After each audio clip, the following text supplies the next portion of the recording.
Today we will talk about the decline of the American Empire. Let's go for it.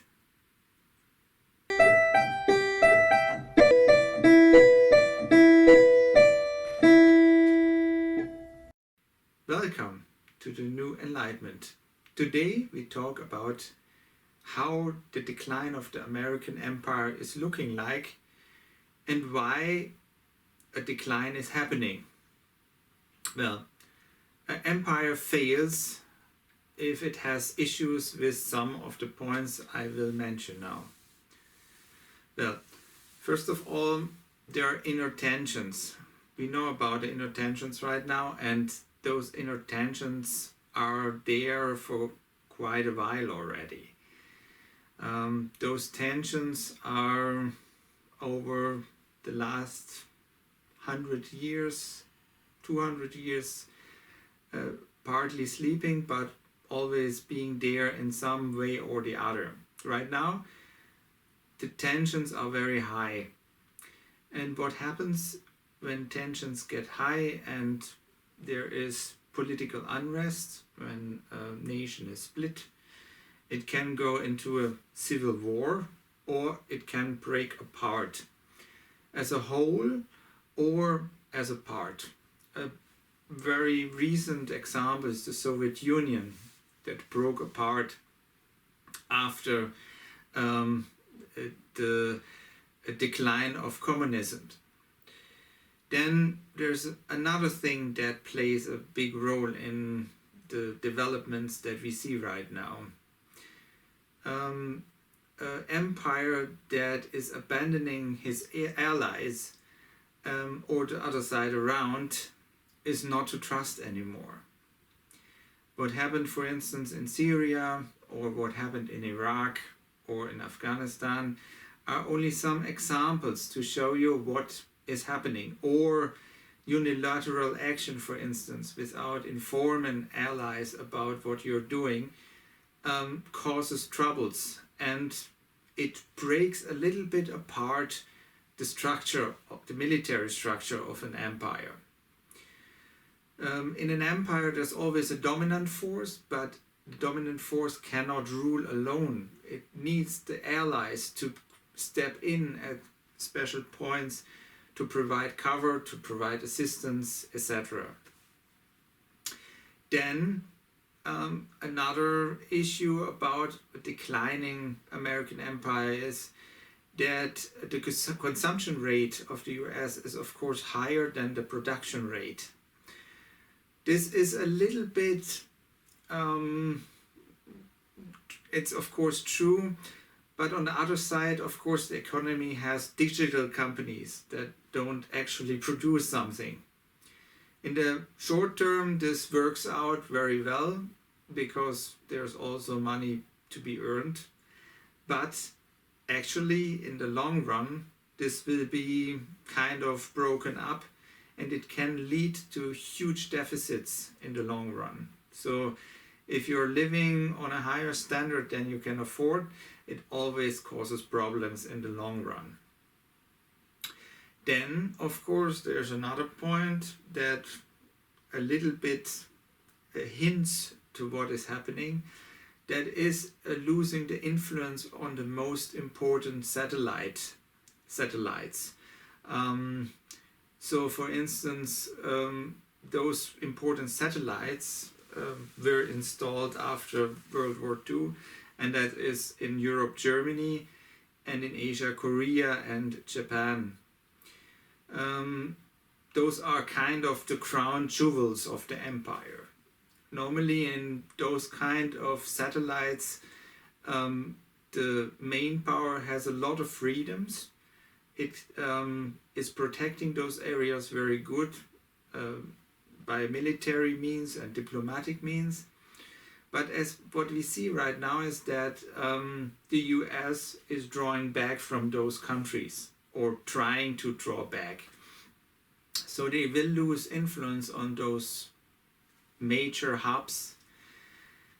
And that will cause, of course, in the long run, a loss of infrastructure, especially on the military level, and that can cause big problems in the future. On the other hand, those highly developed countries have also own abilities that are not being considered right now because the main power of the US is still there. But as soon as the power is retracted, those countries will step in and build up their own forces. That can be also, if the protection is not there anymore, be even nuclear.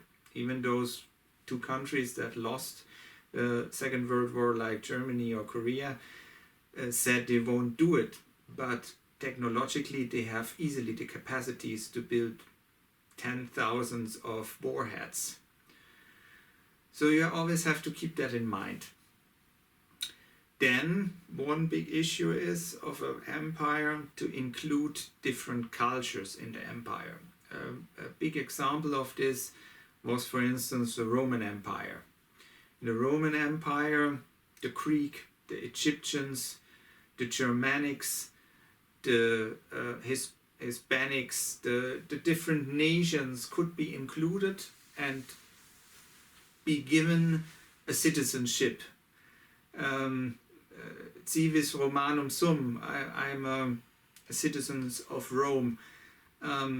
So you took just the best. You took religions from them, you took culture from them, philosophies from them, and all integrated in your own empire. But if an empire loses that ability, it loses a little bit of justification for it. So what we see at the American Empire right now is that it tries to sort people into different drawers. It's not one people anymore, but you say, okay, we have different races, first of all, we have different religions, and some religions are wanted, some others are not wanted. We discriminate some people or we don't. Some people are allowed to come, some not. Some we send to Guantanamo, some others not. All of those things play a role, and if an empire can't integrate those different groups, those different cultures anymore, religions, etc., then the empire loses a little bit of its function. Then, of course, an empire should glow. It should be a lighthouse that enlightens the world. And for a long time, the US was something like that. The land of freedom, the land of unimaginable possibilities. But that little bit, this glamour came off. And especially in the third world and the second world, a lot of eyes are shifting away from the United States. This has different reasons. It has reasons for parts because of unjust wars that were being led. This has reasons because the social systems in the US and the healthcare systems are sometimes not accessible to all people. So second and third world countries are looking then more, for instance, to Europe because they have very good healthcare and a social net that keeps people up from poverty, etc. Militarily, some people are shifting also their interests, and some cultures and even countries shift their interests to China because their politic is more indirect. They are not threatening directly that much. Maybe indirectly they try to get powers within other countries, especially financially. So they give loans, they help build roads, infrastructure, etc., and they gain access to those countries more over political means, not militarily. And it's a little bit softer. So the people in those countries say, oh, they help us. The Americans only bomb us. So this has to be seen. The American way of life is not right now anymore the way to go. It's overshadowed by others that are maybe not as militarily powerful than the US is, but chances are everywhere right now, not only in the US. And those are some of the points why there's a decline to be seen of the American empire. Now, when did this all start to happen? After the collapse of the Soviet Union, there was kind of a hole.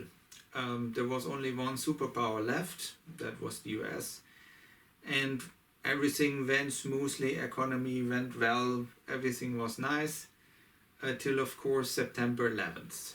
September 11th was of course marking a new time of history, the wars against terror, and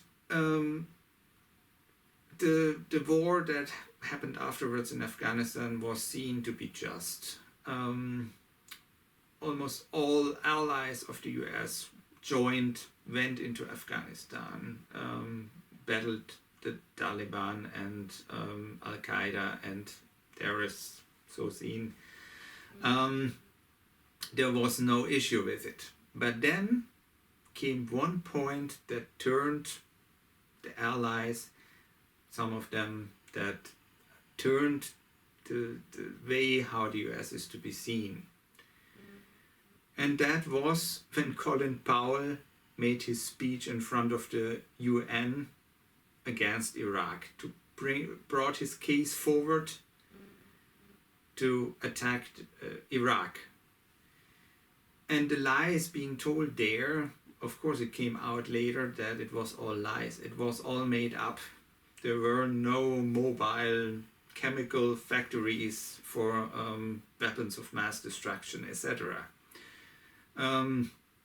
We know history, so nothing was to be found, and a lot of allies didn't join the US on that attack. And that was, in my perception, the first crack in the empire. And from that point on, it declined more and more and more. The tensions innerly started to become more present.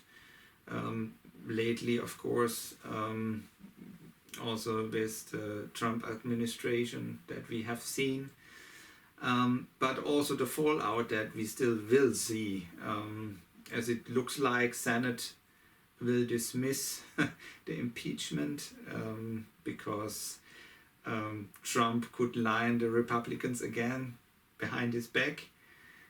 So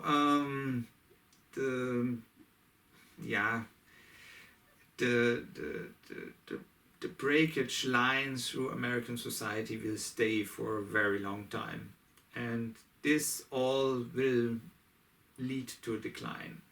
The US will try to focus more on themselves, America first, buy American, whatever. So they will shift the whole focus on themselves, take back their troops, let the world be ruled by others. And of course others will step in. China will step in more, Russia did already, and others will follow. So especially the Europeans are a little bit right now sitting on a position that they don't know exactly what they should do. So they will probably build up also their own military force with time to just compete. And well, economically there are, of course, the European Union has more power than the US and China, but yeah. that's a theme for another video. Well, I hope you like this video. Like it and subscribe to this channel. And of course you can also leave comments what you think about all of this. And well, the indications are there. So maybe you think also a little bit about it and what it all means. See you again soon. Bye.